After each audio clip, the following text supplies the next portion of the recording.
41% said yes, 51% said no, it's a bad idea. So now when asked by Congressman Matt Gaetz today why Democrats continue, despite perhaps what the polling says, here's Corey Lewandowski on that.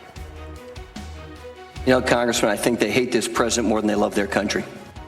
So here now, joining me exclusively on this story tonight after hours of questioning today, Corey Lewandowski. Corey, good evening.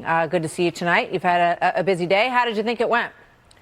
You know, look, I think I reiterated what the American people already knew. There was no collusion. There was no obstruction. The Mueller report was very clear about that. And what we know is that the far left wing of the Democratic Party has to have these hearings to protect themselves in their congressional districts from further left progressives who want to take them out in their primary races. This is all politics. And the truth is, it's a disservice to the American people.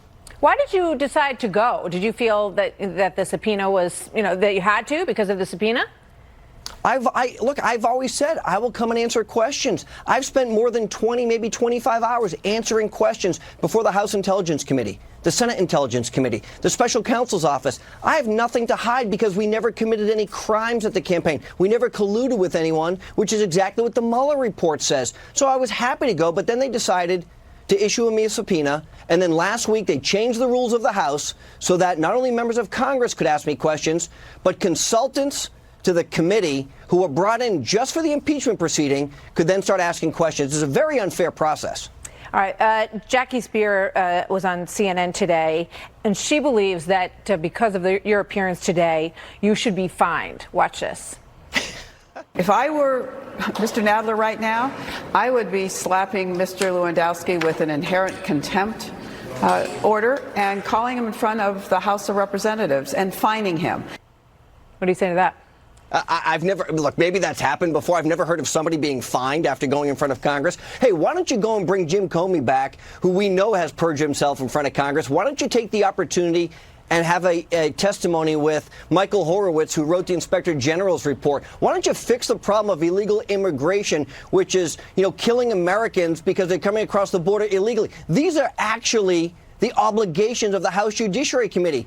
But instead they want to bring me forward, and Jackie Spear wants to fine me for what? Coming to Congress and testifying in open Congress under oath? Yeah. I'm happy to do that. So this is part of the testimony when Representative Hakeem Jeffries brought up the fact that you are interested in running for Senate in New Hampshire and suggested that maybe that was why you were there. Watch this. This is not a Republican primary campaign. You are not on the campaign trail yet. This is the House Judiciary Committee. Act like you know the difference. Look, I was subpoenaed to show up. This wasn't like, hey, Corey Lewandowski is going to launch his U.S. Senate campaign in front of the House Judiciary Committee. Nobody's ever done that before. But what the congressman failed to articulate was I was compelled by a lawful subpoena to show up today, and that's what I did. So you did tweet, though, thank you at Real Donald Trump. No collusion, no obstruction. The American people know it. And I'll continue to remind them, hashtag Senate 2020, hashtag stand with Corey. Well, hey, by the way, there's nothing wrong with still having the right of freedom of speech. And, they can have the opportunity to rake me over the coals for 4, 5, 6 hours, maybe, to remind the American people what I already know and have always said: there was no collusion, no obstruction. I think the people of New Hampshire deserve new leadership, and I'm going to make a decision very soon if I want to run for the U.S. Senate. All right. So the core, just to go to the core of the questioning, they really focused on the president's request to you to have a conversation with Jeff Sessions about removing Robert Mueller, which you say you never ended up doing, correct? That's right. I've never met with Jeff Sessions to relay that message. Why didn't you? Well, look, because I went on vacation, because it wasn't a priority, to be honest with you. And so, and I said this in the committee.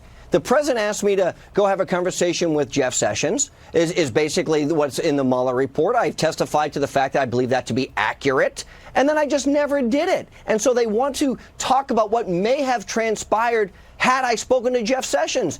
But it's all speculation because I never had the conversation. So what is there to potentially talk about? I mean, it looks like, and this is, let's play Representative Hank Johnson here on this line of questioning. Watch. You felt a little squeamish about delivering that message, correct? No, sir. Well, why didn't you, why did it take you so long and you never even delivered it? Correct. I never delivered the message. Yeah, you chickened out. I went on vacation. You went on vacation. That got a lot of laughs. Well, it's true. Look, it was the summertime. My kids wanted to go to the beach, and so I took my kids to the beach. I mean, they make it seem like this is this big nefarious idea. We went to the beach for 2 weeks. We went up to Maine. We had fun in the sun, right? That's what we did. Big deal. I mean, look, maybe Congressman Johnson has never been on vacation. I'm not sure. But when it came to the family, I decided to prioritize them over a potential message to Jeff Sessions. So, I mean, I guess regardless of what the president wanted to achieve by asking you to do that, you never did that. And it also, I think, bears reminding people that the president never did fire Robert Mueller, and that at the end of the investigation, Robert Mueller said that it was never impeded. It's such an important point. You've articulated what's so important.